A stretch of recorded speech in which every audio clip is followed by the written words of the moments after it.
Être chrétien, ça veut dire quoi? 39e lettre. Amis et connaissances de toujours ou d'un instant, et lecteur-auditeur inconnu. Le salut, cette clé de la croyance chrétienne. Ce mot qui ne veut plus rien dire pour personne. Qui se rappelle que le mot salut, que l'on s'échange parfois de façon familière au début ou à la fin d'une conversation, est un souhait de paix qui a pour origine le mot shalom en hébreu. Voire, c'est que la bonne nouvelle est avant tout un message de paix, ainsi que le recommandait Jésus lorsqu'il envoyait ses disciples en mission. En quelque maison que vous entriez, dites d'abord « paix à cette maison ». S'il s'y trouve un enfant de paix, votre paix ira se reposer sur lui. Jésus leur indiquant déjà par là qu'il ne les mandatait pas pour aller convertir celles et ceux auprès de qui il les envoyait, mais en tant que messagers de paix qui viennent partager la joie qui les habite. Ce qui me donne l'occasion de nous remettre en mémoire la règle des symboles qu'il faut absolument avoir à l'esprit quand on aborde la lecture des Écritures saintes. Les faits et les images que ces textes relatent et utilisent se veulent des tremplins pour nous faire accéder à un niveau spirituel supérieur, car c'est là que se trouve leur enseignement profond. Si vous ignorez ce postulat, non seulement vous n'accéderez pas à toute la richesse de ces textes, mais vous prenez le risque de les comprendre de travers. Je vous commente ce que je viens d'écrire par 3 exemples. Lorsque Jésus envoie ses disciples 2 par 2 au-devant de lui et qu'il leur dit « En quelque maison que vous entriez, demeurez dans cette maison, mangeant et buvant ce qu'il y aura chez eux, car l'ouvrier mérite son salaire. Ne passez pas de maison en maison. » Parle-t-il de maisons dans lesquelles ils doivent se restaurer, puis en repartir pour s'en aller frapper aux portes d'autres demeures, les unes après les autres, et ainsi de suite? Si vous lisez ce texte de cette façon, vous n'avez rien compris. Pour accéder à son sens véritable, il vous faut quitter le rez-de-chaussée de cette parole particulière qu'héberge l'Écriture et aller voir ce qu'elle recèle à son premier étage, comme j'ai l'habitude de dire. Vous découvrirez alors que la maison dont il est question est la personne bien disposée que les disciples vont rencontrer. Une maison dans laquelle, s'ils y entrent, ils pourront même ressentir l'amour, l'amitié ou les conflits qu'il habite. L'instruction que Jésus donne donc est la suivante. Avant d'annoncer à quelqu'un la bonne nouvelle, vous devez d'abord vous mettre respectueusement à son écoute, le laisser vous découvrir le chemin spirituel qu'il a déjà parcouru. Demeurez, mangez et boire ce que vous trouverez. Tout ce travail sur lui-même qu'il a déjà accompli, car l'ouvrier mérite son salaire. Dernière explication qui sinon est incompréhensible. Sens qu'il précise en répétant « Dans toute ville où vous entrerez et où l'on vous accueillera, mangez ce qui vous sera servi. » Dit en langage d'aujourd'hui, lorsque vous rencontrerez quelqu'un qui s'est bien construit, qui a dépassé le stade de simple abri qu'est une maison, mais est structuré comme une ville, quand, après qu'il vous ait bien accueilli, vous l'aurez laissé partager avec vous ses croyances, ses convictions, son savoir, là où il en est moralement, en l'écoutant et en le laissant vous nourrir de ce qu'il a, lui, à partager.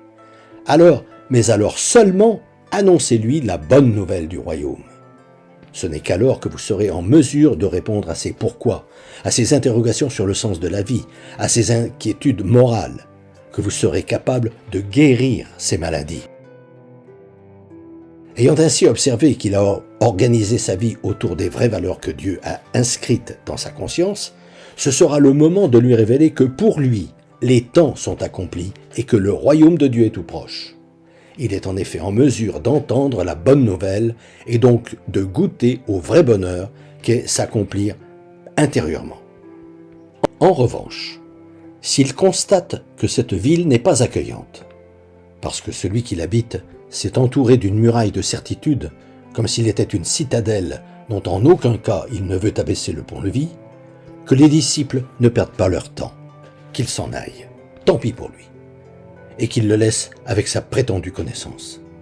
C'est cela que veut dire « sortez sur les places publiques et dites « même la poussière de votre ville qui s'est collée à nos pieds, nous l'essuyons et vous la laissons ».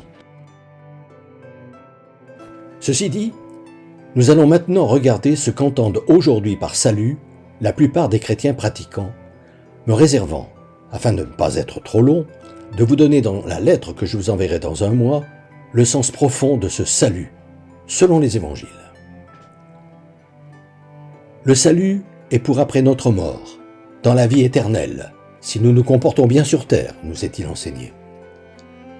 À la suite de saint Paul, l'Église enseigne en effet que Jésus, le Fils de Dieu, deuxième personne de la Sainte Trinité, s'est incarné en venant sur terre et qu'en se laissant librement crucifier à Jérusalem, il a racheté le péché originel qu'avaient commis nos premiers parents, Adam et Ève, et, par conséquent, a également racheté tous les péchés qui le prolongent et que nous commettons depuis.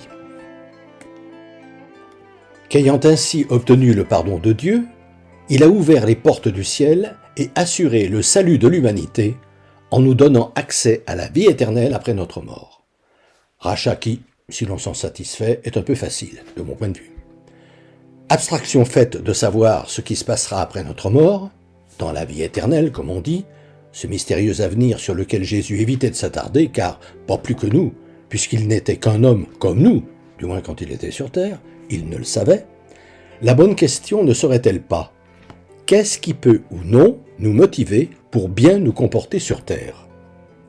Interrogation que je nous invite à reformuler de la façon suivante. Est-ce vraiment à cause de notre retraite future que nous nous levons le matin pour aller travailler? Cette retraite qui nous a paru tout aussi irréelle que la mort elle-même quand nous avons découvert sur notre première feuille de paye un petit alinéa qui nous en parlait pour la première fois. La réponse est non. D'où, de façon tout aussi évidente, une parole qui nous promet le bonheur dans la vie éternelle après notre mort laisse incrédule la plupart d'entre nous.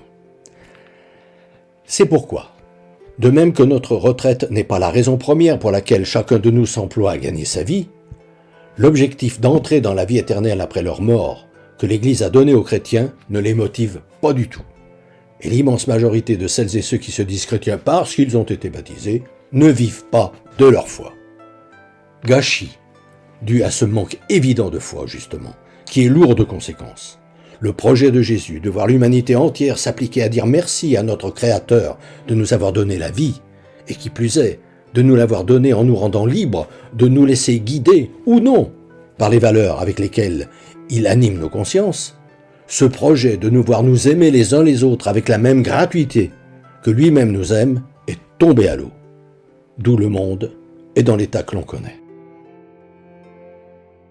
Mais alors, le salut, ça veut dire quoi?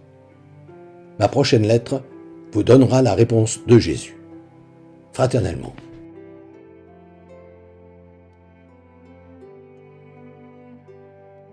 Depuis des années, environ une fois par mois, j'envoie une lettre d'information spirituelle à tout mon carnet d'adresses. Le thème du moment est, depuis janvier 2019, être chrétien, ça veut dire quoi? Si ce sujet vous intéresse, n'hésitez pas à me transmettre votre mail, en vous contentant d'indiquer auditeur YouTube, vos noms et prénoms, et éventuellement votre numéro de téléphone si vous souhaitez me parler.